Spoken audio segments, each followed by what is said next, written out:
Welcome back, Santa Clarita Valley. We're here on your Neighborhood Watch, brought to you by All American Bail Bonds, with two very special guests in the studio with KHTS News Director Perry Smith. Myself is Deputy Jeremy Carr and Deputy Josh Dubin.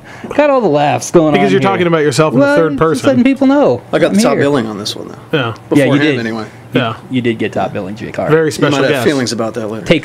Feel snubbed. All right? All right, Dubin? That should feel like a slight. All right. Well, we wanted to talk about, we were just talking about identity theft and some avoidable crimes and how you cannot be a victim. And we wanted to put Deputy Jay Carr on the hot seat. Why did you say that, like, on the hot seat? I was just trying to make it a special segment. Try to set the tone, man. No. Yeah. Why do you ruin everything? I'm sorry. It's mood lighting. I'm sorry. For the radio. Come on now. All right, Deputy Jay Carr, you're on the hot seat. What is your hometown? Hometown, 818, Chatsworth, Granada Hills. Chatsworth. Chatsworth All right, High. giving it up for the Chancellors. SFV. First job you ever had? I pulled orders at a warehouse for a salon company. Perfect hair can appreciate So that. you used his perfect hair knows all about your product. Where was that? Is that in Chatsworth? Yeah, it's in Chatsworth, yeah. Okay. No, we've had a couple deputies in here on the hot seat. Yeah. Like Deputy Yost. Remember her first job? T-Bell. Taco Bell. Taco Bell. And for a lot of Santa Clarita Valley residents, I was at Magic Mountain. Of course. First employer. Yeah. Dubin, what did you do? Magic Mountain or Albertsons, right? That's what I did. There was a company back in Santa. I don't even know if they're still in business anymore. They could be. I totally am unaware. You might not have put them out of business with your service. There was a company out here called the RBA, Recovery Bureau of America. It was a debt collection company, and it was huge. Oh, you were one of those people. It's ironic. And it was a huge room. They probably hundreds of employees. They gave hundreds of people jobs. But I worked there for a minute. Yeah, that was the first gig. Huh? Do you remember the movie? This might be a bad reference, but do you remember the movie Boiler Room with yeah. Vin Diesel? It's a great movie. Really? You don't remember that movie? Saw it, You don't watch movies? Don't like Vin Diesel. Perfect hair. Do you remember watch that First of movie? all, let's not pretend that Vin Diesel is like the movie standard. Like, if you don't watch every Vin Diesel movie, you must not be watching. You have homework movies. tonight, Perry Smith.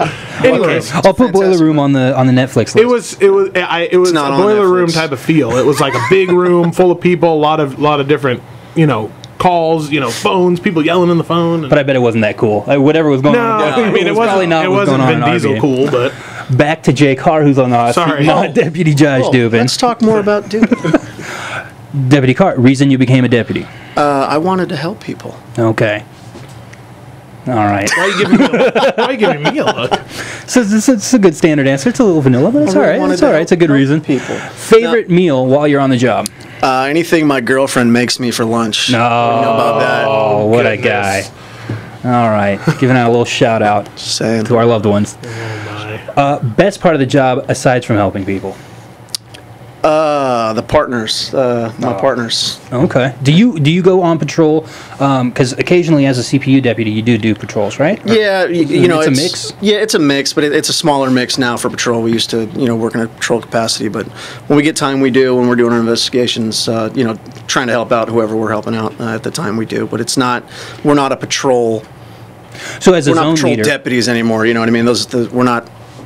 you're spending more time kind of analyzing crime and looking at how you can use resources. Or Yeah, we're information sharing basically is what we're doing, and then we do our parole searches, probation searches, and special operations, and relate to the community, if you will.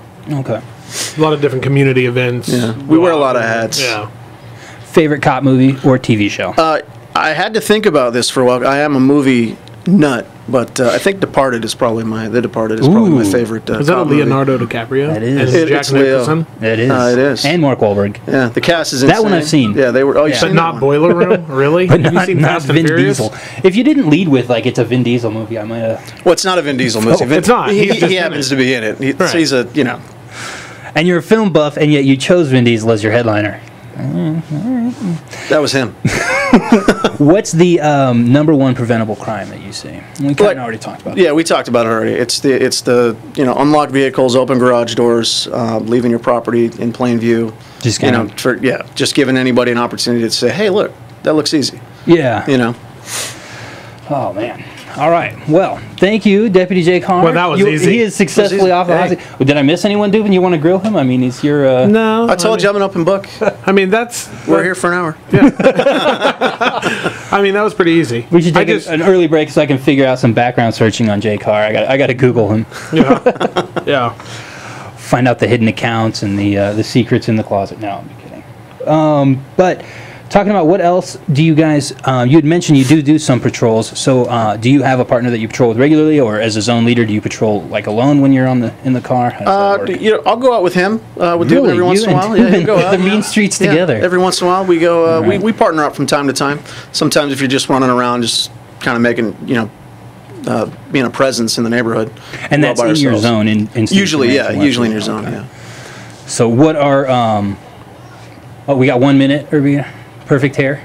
All right, got 1 minute then we want to talk about the lesson of the week. In the next segment, we want to talk about properties. Is that something we're going to start now? The lesson of the week? Yeah, that's going to be a new thing. That's a new thing? I'm building up the teas. You know, when we were driving over here today, I was thinking that we've done the show since October of 2013. That is. What are we going to do in October of 2014 for the big, 1 year neighborhood watch? We're going to start an online campaign, and then we'll let people know, build it up slowly. I'm not ready to release or leak the details. Really? For our 1 year gala bash. We're going to broadcast live from the Santa Clarita Valley Sheriff Station. How about that? We are? You know what we need to do? From the CPU. We could do that. We also will probably be broadcasting live again from the haunted jailhouse, we did last year. That is a Santa Clarita Valley fan Right, favorite. Carl, if you're listening, take note. It's going to happen. We got to take a quick commercial break, and we'll be right back on Your Neighborhood Watch, brought to you by All American Bail Bonds on KHTS AM 1220. Welcome back, Santa Clarita Valley, on Your Neighborhood Watch, brought to you by All American Bail Bonds, where every first and Thursday of the month, we talk about all things Santa Clarita Valley Sheriff Station related, talking about outreach, talking about how to keep you from being a victim, and in this segment, want to talk a little bit about how, if you do get victimized, how you can help yourself. Right. And that's with serial numbers. You were teasing me, giving me a hard time about it, but I think it's really interesting because And we have a little bit of fun on the show. you guys do it a lot, and so I think from an outside perspective, I don't think people realize how tracking serial numbers on really expensive stuff can really help you in the long run. And what brought it to mind to me was the case, you guys have put out a nixle about it. You worked with the Parks Bureau. Right. There was a Valverde man who was arrested after some burglaries were committed, and he was accused of the burglaries with 5 counts related to theft and vandalism. He was allegedly broke into some cars and allegedly broke into a house while the resident was there. And then after Sheriff's Department deputies caught up with the gentleman that they believe did it, they found a whole bunch of property. Right. And unfortunately, none of the property really had the serial numbers tracked in the database, or you weren't able to track down the serial numbers, but you did get this property and you wanted to return it to the rightful owners, so you put out a nixle release saying, right. And if I remember correctly, one of the pieces of property was like a Game Boy, but it had a child's name written on the Game Boy. I think it was a female. It was a girl. Yeah, it was a girl. Haley Johnson. Yeah, and so we wanted to find that individual or her parents so that we could talk, how the suspect got a hold of that property, and was there a theft, related to that, and obviously get the child back her property, because that would be pretty cool. So, but you just spoke to the district attorney recently, correct? Yeah, that gentleman, he did end up getting charged. He's being held on $160,000 bail. And so he's still in custody. Right, still in custody. The detectives think that they're, based on all the property they found, that there might have been other incidents, and that was another reason why they wanted people to come forward, not just to get the stuff back, but to find out who else might have been victimized by these burglaries and thefts. And through the course of the investigation, they talked to a detective Tardif with the Parks Bureau, but he mentioned something that you guys talked about before, which is serial numbers. Right. If you have a big ticket item like a really valuable watch or iPad, TV, expensive electronics, stereo, exactly, a blender. You take down that serial number, and then if that do you have a good blender? You went blender, huh? Well, I don't know that I would write down the serial number on my blender. I'm telling you, if you get like a good Cuisinart, they're like $20. No, they're like $150. All right, Juice Tiger. Like a cake mixer, $300 cake mixer. No, I'm just saying. Let me digress. Oh, you were finished. Please make your point. Were you? No. I'm just saying because let's talk about these high-priced blenders that Deputy Judge Dubin has. I've been trying to work on my fitness lately. Okay. And so I've been, mixing up some. So you're making shakes. He's been blending. I've been blending, and then yesterday my blender stopped working. Oh boy. So, a hand mix is not as efficient as... Manufacturer's warranty? Can we get a new blender? No, I think it's been a little while. Service purpose. I mean, a motor can only last... How long can a motor really last in a blender? I have no idea. That's what we're talking about on the Neighborhood Watch. We're talking about motors in a blender. Anyways... this is happening. Okay, go on. We strayed so far off the path. No, but you have a great point. You have a great point about serial numbers and property. Yeah, so if you have a blender that's over $100 in value, maybe you want to write down the right. Not everybody does, but some people do, I guess, like Josh Dubin. Well, it was old and now it doesn't work anymore. So right. So probably don't need the serial number on that one. Well, it's not stolen. It's in my kitchen.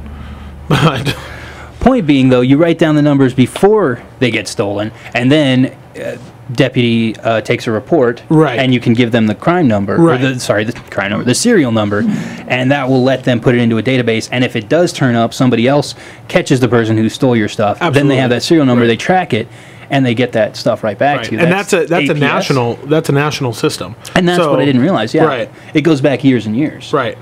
I think Deputy Carr has had even some success with that, and it really is actually very valuable. If you ever have a theft or something gets stolen, and you call a deputy out, deputy comes out to take a report, the serial number on there is so helpful, especially with the partnership that we have with some of our secondhand dealers, pawn shops, different things like that. And really, anywhere in the whole country, if a law enforcement officer comes across this property, or if it ends up somewhere else in another part of the state, or in Nevada, Arizona, or something like that, it can all be tracked.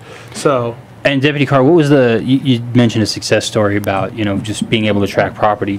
Detective Tardif mentioned a gun that was returned 2 decades later that he found in Michigan, and you'd found some property and were able to return it, right? Yeah, several success stories, guns included, but just on a regular, we're just rolling through the neighborhood, contact somebody, he's going to jail, and he's got we do a little probation search on his residence, and he's got an iPod. We run it through the system, and sure enough, it belongs to one of our partners' kids. So that was a good one. Yeah, and I mean, how often does that stuff happen where you get hits on that? Because I imagine a lot of times, I mean, it's tough to track stuff, and again, raising that awareness, not a lot of people probably write down the serial numbers. Well, I'm an Apple lover. I've got Apple products. I keep the boxes, so in case something happens, the serial number's on the box. You don't necessarily have to write it down, but good point. It might be a good idea to keep the box, hang on to the box, hang on, put that in a valuable place. Yeah.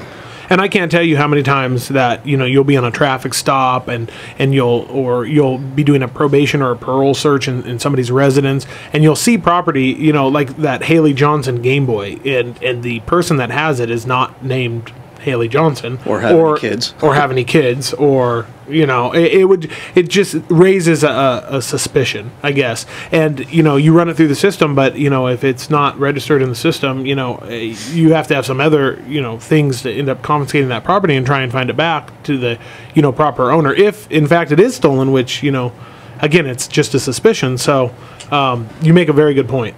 Serial numbers, especially on valuable property. And I was the blender is one thing, but any electronics have serial numbers. Anything really of value. Big tools have it. Like these big cutters and grinders and stuff that cost hundreds, sometimes thousands of dollars, have serial numbers on them. And another thing that the detective mentioned to me about the system is that if you have something that doesn't have a serial number, but you can put a unique marking on it, like he said driver's license number. I don't know, right? Like what you guys might recommend. You know what? Let me tell you. But you can create an OAN. An OAN, which is like an owner something number. Basically, you have a unique identification. But I'm Jake Carr's laughing at me. You know what I'm talking about, right? You know what? I get it. He's got the gist. So can you? No, I understand what you're saying. Explain what I'm trying to say. I was walking through the Lowe's the other day, and looking for a blender. No, they don't sell blenders. Oh. I was actually buying light bulbs. Were you going to build a giant blender? No, I was buying LED light bulbs to save energy. Oh my goodness! Do you want to talk about LED light bulbs? No. They're more money up front, but the savings over the years.